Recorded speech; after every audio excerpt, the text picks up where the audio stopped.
Hey guys, we're back with Mr. Brendan. So Mr. Brendan, earlier we mentioned that some events you're having are coming up, but I know there's one special event, right, coming up on the 21st and the 22nd, right? Yes. So tell us about that. So I'm the president of the Middle Tennessee Exotic Pet Club, and we're a nonprofit that meets in Nashville.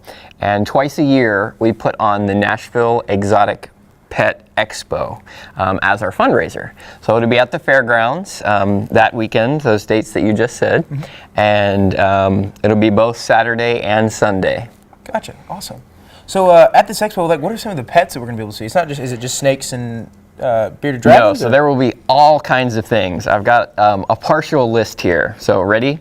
Guinea pigs, skinny pigs, potbelly pigs, mini pigs, birds from toucans, parrots, parakeets, cockatoos, cockatiels, conures, finches, lovebirds, canaries, lorikeets, rosellas, several species of tortoises and dart frogs, axolotls, leopard geckos, crested geckos, gargoyle geckos, veiled chameleons, panther chameleons, Jackson chameleons, hognose snakes, sand boas, ball pythons, corn snakes, rat snakes, retics, Burmese pythons, lots of boa constrictors, hedgehogs, sugar gliders, rabbits, fancy mice, Dumbo rats, hairless rats, exotic cats, munchin, elf, sphinx, Bambino bangles, Russian foxes, fennec foxes, red foxes, raccoons, insects, arachnids, scorpions, monkeys, marmosets, ferrets, face painting, tattoos, pet rocks, and exotic food for all of these critters, food, feed, supplies, habitat, cages, and even heat and other supplies. Wow. That's just a partial list. That's impressive. That's a lot of animals. So we upgraded to 33,000 square feet of space.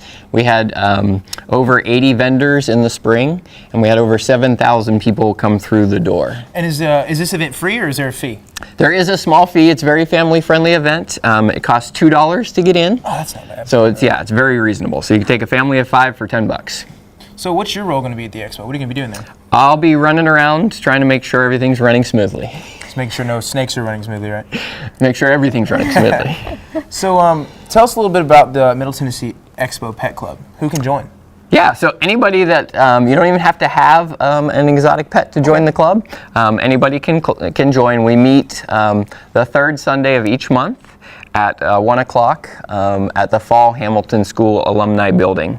And you can get more information on the website if you're interested in joining. And our big thing really is about education. So there'll be lots of different exotics there that people can look at and consider buying. And we also will have speakers talking about every 30 minutes because we want people to be educated before they buy. Because like we talked about earlier, I do a lot of rescuing. So people maybe buy a snake like this when it's a baby and don't realize how big it's going to get. So we want them to really educate themselves before they buy. We don't want anybody to come and do an impulse purchase. Can you just tell us about your social media? Where can we find you at? Yeah, so you can link to all my social media stuff from my website, reptileguy.net. The Facebook, Instagram, and Twitter are all on there, and then our YouTube channel will be coming out soon. Awesome. So, well, thank you again, Mr. Brendan, for joining us. And we said earlier you can follow Mr. Brendan and like his page on Facebook at reptileguy.net. Yeah, sorry, me and Mel are having a little moment, but that's all for this week's episode of The Rise. Make sure to follow us on social media at The Rise MT. And watch us Monday, Thursday, and Friday mornings at 9 on MT10. Until next time, I'm Katie Inman. And I'm Dustin Hendren. Have a great day, MTSU.